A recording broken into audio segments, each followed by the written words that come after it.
Welcome back to Hello. Skep Live Online. Jeff Gear. You know, we've just finished a year of COVID life, insular, protective, staying away from each other across protected distances, communicating somewhat. And thank God for Skep and Zoom. So it brings up some of the issues of life, reflecting on life, what life's about, where you're going with your life. And you in the audience might be asking me for a little guidance from the tomes of the infinite story wisdom of time. Today, I'm coming to you with 3 stories, 2 real ones and a little one in between. Stories about time. That's right. Let's start right now. Time. We're about to go into story time because story time isn't like any other kind of time. It's a time that's like no other time. It isn't like time moving in a direction. Time in story time has width, depth, color, and passion. So when we go into storytelling, we can expect that things that happen in regular time don't happen any of the time. It's another kind of time, story time.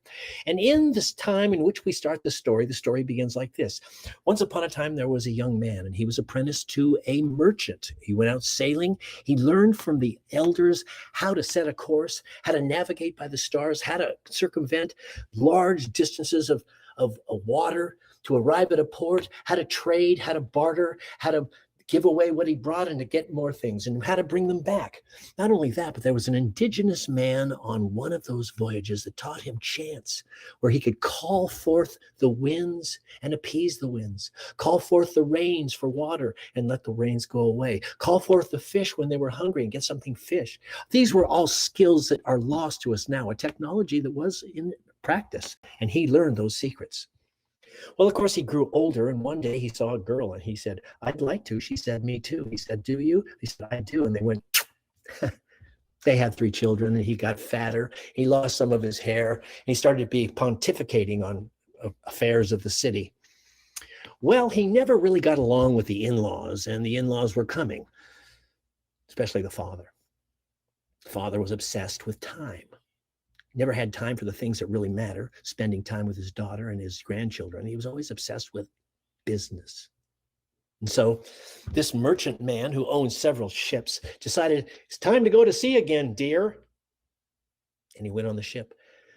Well, unfortunately, the story changed, and this happy man with his fairly beautiful wife and those little children took a turn. He was out looking at the stars when the wind changed and the boom came over, and he was knocked into the ocean. "Help, help, help." The ship went away. "Help, help me." And the merchant that we were introduced to now was a drowning man in the middle of a big sea. "Help, help." He floated until his limbs became heavy like metal. He could not sustain himself, no strength at all. He reached to something that we saw in the water. It was a log. He floated on the log for all night long, and in the morning, he barely could hold himself. He touched sand. He dragged his bone-weary body up into the sand and fell asleep in the sand until he woke up because the waves were lapping in his face. He dragged himself even farther up into the sands, and he slept all day and most of the night in fits. And that next morning, that third morning, he woke up. There was a mango tree with mangoes. He took them and he devoured 3. He was ravenously hungry. Juice all over, washed off his face, climbed up the bank and looked around. Orchards, long furrows, tomato plants, and at the far end of it was a farmer. He said, "Hey, hey, hey." The farmer looked at him, and then the farmer ran away towards a group of buildings in the distance. Well, that's not very friendly. But where there are farmers, there are produce markets and people and commerce. I'm saved. Culture, mankind. And as he walked towards the farming buildings, he noticed a group of people. They started beating instruments. They started cheering. And when he came close, they all bowed down to him and called him king. king? He said, no, I'm a merchant. I just was shipwrecked and I finally found my, you're the king. We've been waiting for you all year. We've been waiting. Oh, we're so glad to see you, king, king, king. They picked him up on their shoulders. Soon it was on a chair. Then it was on top of a wagon, bigger towns, more people, all cheering, the king, the king, the king. It was on top of a stagecoach. People, king, king, horses. Soldiers came to accompany and escort him into the main city. Flower petals were raining out of the sky. The king, the king, the king has come. Up steps into a beautiful palace. The doors were opened. He was escorted into a lush receiving room, given the chair of honor, bedecked in beautiful brocades. A crown was put on his head. The king. One course, two course, a beautiful banquet, and then came the jugglers and the fire spitters and the storyteller too. All sorts of musicians, and dancing ensued until he said, this is too much, I'm tired, I'm worn out. He was given a huge bedroom overlooking the city. And still everyone said, we're so glad you've come, our king. In the morning, it all started again with a breakfast that was opulent, and then the performers started to come, and every woman he looked at went. Finally, in the afternoon, after so much input and so much, everything he could imagine was happening, he looked around the room for the oldest one. You, come here. This old fellow. Yes, Your Highness. I have something to ask you as the elder of this community. You obviously have been here longer than others. You know the culture and the whole room. Yes, my lord. First of all, I'm not the king. I was shipwrecked. I fell off my boat and I barely survived, and you call me king. Why? Well, no king before you has ever asked. But since you are asking, I can answer. In this land, there is a tradition that every year we accept from the sea a king. And he remains the king for 1 year and 1 day. You are now spending your first day. You have a year yet to go. Huh. So there have been many kings before. Yes, my lord. And what happens to them after this year and a day? We return them to the sea. And what happens then? Well, they float for 2 or 3 days and they come to an island, which is known as the Island of the Bones of Kings. Oh. And anyone here will do anything I say for a year? Yes, my lord.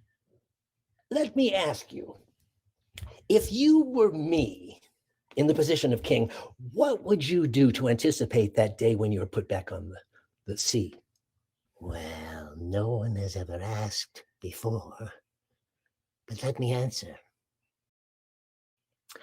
I would call together a community of elders, of artists, of poets, of dreamers, of architects, of farmers, of craftsmen, masons, and put together the best ideas that I could find, all together in that group as to what they could do on the Island of the Bones of Kings. And I would plan and take steps to build a future to which I would walk into in a year.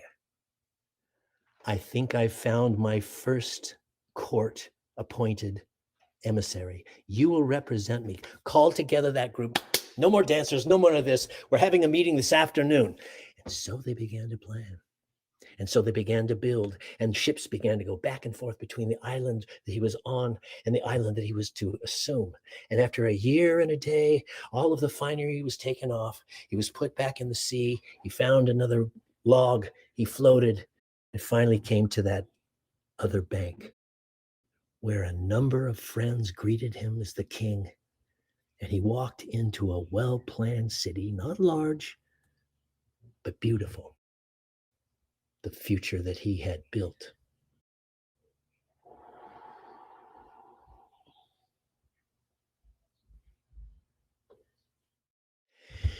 And you that have asked me for a little guidance from this ancient Sufi tale, might ask me as well, what do you think really life's about in the planning and direction of your own fate, Jeff?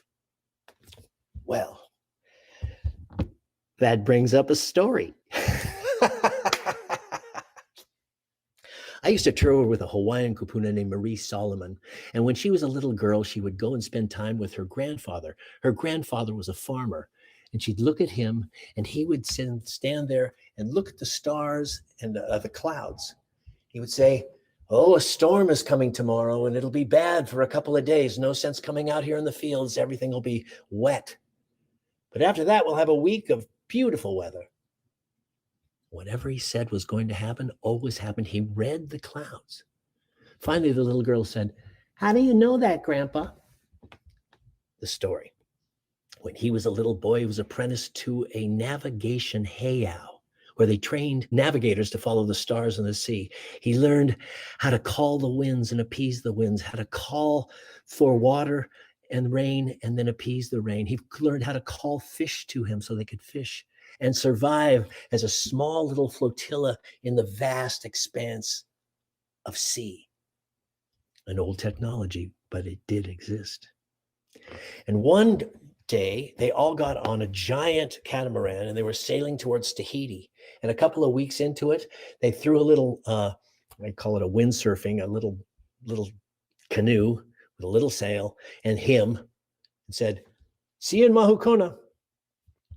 6 months later, they came back and they said, "Did you find Mahukona?" "No, I hit Ko'olave and then I changed my course and came into Mahukona." "Oh," they said, "that's the difference of 1 degree. And that 1 degree is the difference between life and death. You're not a navigator anymore. Now you're a farmer." But he remembered how to read the clouds.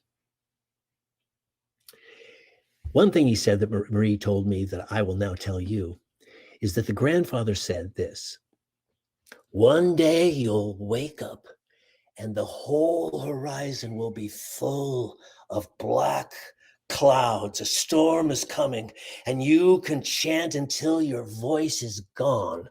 But you better be using your hands to lash yourself into that canoe, because that storm is coming, and it doesn't care what chant you give out. You might control some of the elements, but you don't control life. A storm comes upon us all, and we'll be lucky to survive it." And I think it's a mixture of the two: the well-planned future to come and the unforeseen storms that come over everyone's life and wash them out.